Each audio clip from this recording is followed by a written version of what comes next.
आपण बघत आहात डिजिटल इंडियाचे डिजिटल न्यूज. ठाम मत मराठी न्यूज. धुळ्यातील नकाणे गावात कानबाई मातेचे उत्साहात विसर्जन. फुगड्यांचा फेर, वाद्यांचा गजर, नकाणे गावात कानबाई मातेचा उत्साह.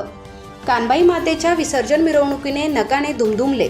धुळ्यातील नकाणे गावात खानदेशातील महत्त्वाचा पारंपरिक सण असलेल्या कानबाई मातेच्या उत्सवाची सांगता मोठ्या उत्साहात करण्यात आली.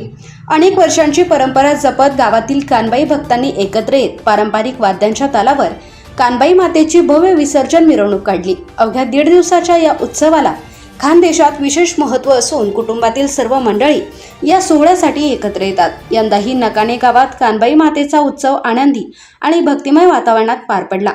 विसर्जन मिरवणुकीदरम्यान महिला आणि पुरुषांनी पारंपरिक वाद्याच्या तालावर फुगड्या खेळत आणि नृत्य करत उत्साहात सहभाग घेतला. त्यानंतर गावाच्या रेषेवर कानबाई मातेचे सामूहिक पूजन करून विधिवत विसर्जन करण्यात आले. या सोहळ्यात नकाणे गावातील शेकडो नागरिक सहभागी झाले होते. यावेळी गावकऱ्यांनी यंदा जिल्ह्यात समाधानकारक पाऊस पडावा आणि बळीराजाला शेतीत चांगले उत्पन्न मिळावे यासाठी कानबाई मातेकडे साकडे घातले. ठाम मत मराठी न्यूज नेटवर्क, धुळे.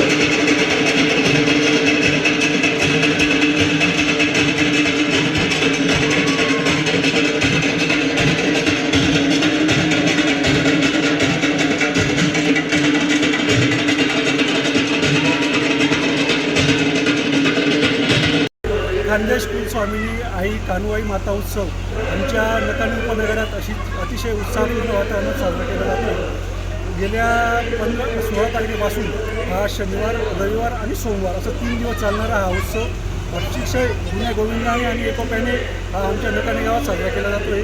काल पूर्ण मनोभावे अशी कानबाई मातेच्या रोजचं पूजन पूर्ण गावातील लोकांनी कानबाई मातेचं पूजन करून आज सोमवार रोजी सकाळी 9 वाजेपासून आमच्या गावातील कानबाई मातेचं विसर्जन आपल्या पांढरा नदी किनारी होत असून आमचे खानदेशचे कुलदैवताचं अतिशय उत्साहपूर्ण वातावरणात संपन्न होतं.